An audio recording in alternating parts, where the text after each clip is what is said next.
Xullas bugun men ishga keldim. Ishga kelganimdan keyin qornim ochib ketdi. Nima qilishni bilmadim. Bolalar bilan gaplashamadim. Bolalarning oldiga keldim. Bu narsa yeymizmi deb. Endi bolalardan borib so'radim. Bolalar nima yeymiz desam, bolalar ham hayron, bilmaymiz deyishdi. Keyin ham mayli dedim-da. O'sha yopiq burger ideyasini o'yladim. Xamir qilishga kim yordamlashar ekan deb bordim. Mangalni qaradim. Mangalda ham bir dunyo ish bor. So'rasam, mangaldagi bolamiz ham deb kulib qo'ydi. Keyin sekin o'zim ham bolalar oldiga bordim. Xamir qilish orasizlarmi desam, sekin jinnini yoqib ketib yuborishdi.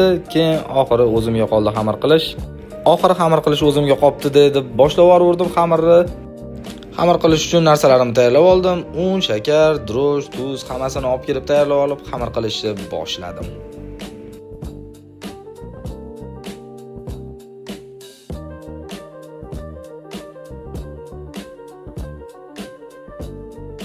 Xamirimni tayyorlab bo'lib, bolalar nima qilyapti ekan deb chiqib qarasam, gap yo'q, yopiq burgerimizning ichiga go'sht, tovuq, stek qilib tayyorlashayotgan ekan. Gap yo'q, bolalar sizlarga dedim. Ajoyib boshqacha bir marinovkalar qilib pishirishni boshlab yuborishibdi uje. Voy, gap yo'q sizlarga bolalar dedim.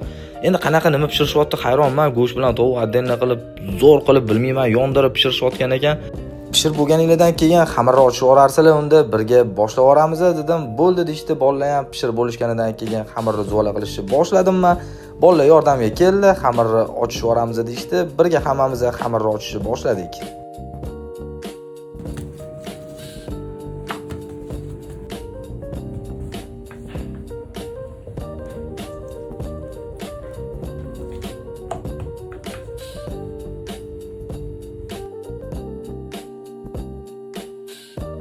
Xamirlarimizni tayyorlab olganimizdan keyin birgalikda yopiq burgerimizni yasashni boshladik. Yopiq burgerimizni tayyorlashga burger hamma narsalardan keraklarni olib kelib oldik. Iceberg, sho'rbodrang, pomidor, sous,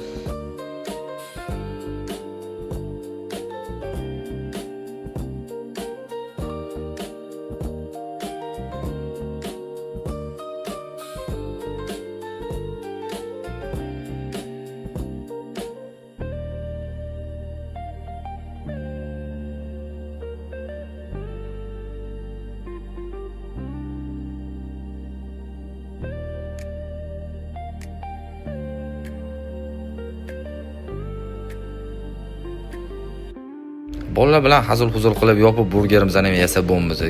Keyin uni pechkaga tiqishga tayyorladik.